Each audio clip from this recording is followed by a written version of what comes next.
Famous Harry Potter author J.K. Rowling rejects the transgender ideology's attempt to commandeer the word woman, manipulate its definition, and says she would happily do prison time over her transgender views. Now, I don't normally delve this deep into politics and the culture war kind of stuff, and this certainly won't be a regular occurrence, but this does pertain to a famous author, and the potential laws that might come out of this topic pertain to Britain, which is where I live. So, this article by Deadline reveals that author J.K. Rowling would be willing to do prison time to prove her conviction for her beliefs. This comes from a tweet where she says, "I'll happily do 2 years if the alternative is compelled speech and forced denial of the reality and importance of sex. Bring on the court case, I say. It'll be more fun than I've ever had on a red carpet." She also jokes about her imagined prison duties, saying, "Hoping for the library, obviously, but I think I could do okay in the kitchen. Laundry might be a problem. I have a tendency to shrink stuff, turn it pink accidentally. Guessing that won't be a major issue if it's mostly scrubs and sheets, though." This comes after she tweets the response "no" to the phrase "repeat after us, trans women are women." Now, the first tweet, what she's responding to is the Labour Party in England looking to make it a criminal act to basically not use someone's preferred pronouns, as they constitute it as basically an attack on gender identity. And this corresponds to an article from the Daily Mail where it says, "Deliberately calling someone by the wrong gender pronouns may land you in jail for 2 years under Labour. Deliberately calling someone by the wrong gender pronouns could become a hate crime, punishable by imprisonment under a Labour government," the Mail on Sunday can reveal. Vowing to toughen up the sentencing guidelines for abuse and violence targeted at trans people, Labour would make attacks motivated by hatred of the victim's gender identity into aggravated offenses. This would bring transphobic abuse into line with assault and harassment motivated by hatred on the grounds of race or religion, which are punishable by up to 2 years in prison. Critics warned that the policy could therefore mean jail sentences for someone refusing to use a transgender person's preferred pronouns or referring to them by their former name or their birth sex rather than their chosen gender. Some examples of where that's already gone on in the country include this example here. Last year, a Christian preacher was convicted of harassing a transgender woman by calling her a man and a gentleman. David McConnell was given a 12-month community order for leaving Farah Munir emotionally distraught after an argument between the two while he was preaching on a street in Leeds, though that was overturned by the court. Another example is Kate Scottow, who describes herself as a radical feminist, was arrested in front of her children and later convinced of malicious communications for a string of messages directed at a transgender activist on Twitter, including referring to the activist as a man and a pig in a wig. Now, I could see where that one might be offensive to some, but I certainly wouldn't consider that to be a hate crime. And also, I think the word hate crime is one of the most worthless terms to have ever been created by humanity. It's why it was so easy to be parodied by South Park. So obviously there are some real life examples of this kind of thing already happening where people are persecuted for using the wrong pronouns. In terms of actual laws and bills that exist, Canada had put forth their Bill C-16, which some would claim outright makes it a crime to basically misgender someone or to not use their preferred pronouns.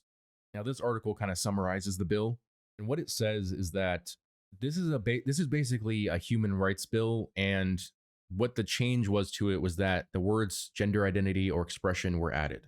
The language used in the bill does not support the claim that you are outright labeled a criminal if you don't use someone's preferred pronouns. The problem with the law is that it could be interpreted in a way to where you could be considered a criminal. For instance, the question is asked here, if someone refused to use a preferred pronoun and it was determined to constitute discrimination or harassment, could that potentially result in jail time? It is possible, Brown says, through a process that would start with a complaint and progress to proceeding before a human rights tribunal. If the tribunal rules that harassment or discrimination took place, there would typically be an order for monetary and non-monetary remedies. A non-monetary remedy may include sensitivity training, issuing an apology, or even a publication ban, he says. If the person refused to comply with the tribunal's order, this would result in a contempt proceeding being sent to the divisional or federal court. The court could then potentially send a person to jail until they purge the contempt.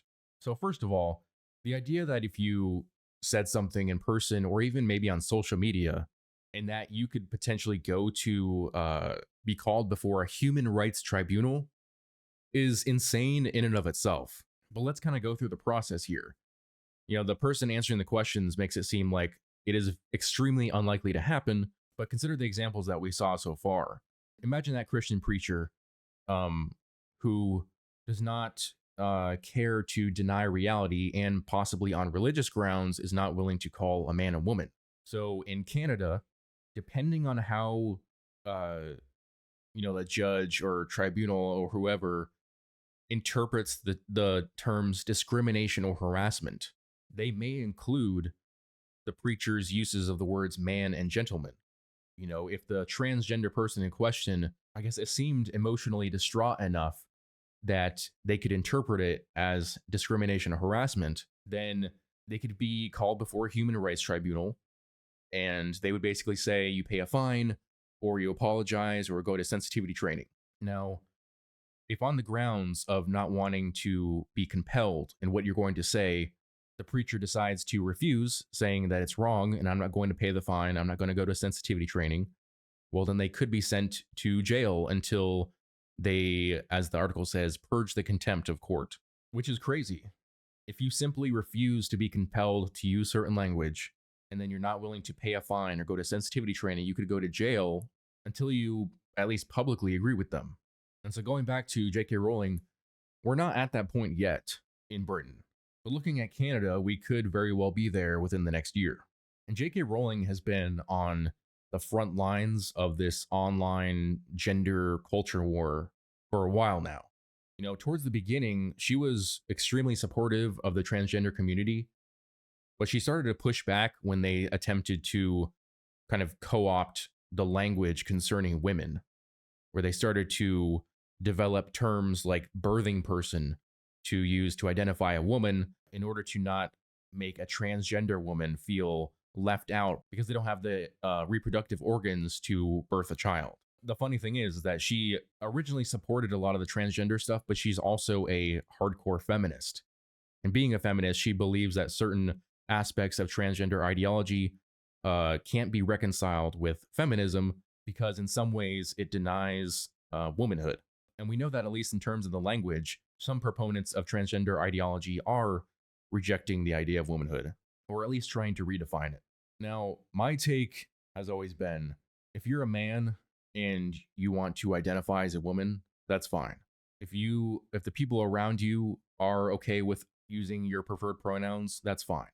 But it should be in no way mandatory for any human being to participate in someone else's fantasy world. I don't see that in any way as a hate crime. And on the other side of it, I don't think it's just being polite and respectful. I mean, we're dealing with personal delusions, possibly mental illness. And if a person wants to live like that, that's fine. And if their family and friends are supportive of it, great. But everybody else, especially if you're dealing with a complete stranger, shouldn't be forced into this belief that you are like anti-human rights because you're not willing to play into the delusion of someone else, especially if they're a stranger. I think the language of proponents of things like forced usage of preferred pronouns is incredibly manipulative because they will phrase things in terms of, they phrase it in kind of a black and white kind of way. They'll use terms like validating, affirming, people deserving of respect and dignity and making sure they feel safe and, respecting the fact that they exist, which is an entirely emotional appeal. There's no rational argument being made. They're trying to evoke emotions out of you so that you will either feel bad for rejecting their idea or come in to support it. And adding on to that, they'll use terms like using correct and right pronouns, which kind of implies this idea that there's a universal objective standard for preferred pronoun usage that everyone agrees with. And if you're not on that side, then obviously you're rejecting the universal standard, which is obviously not true.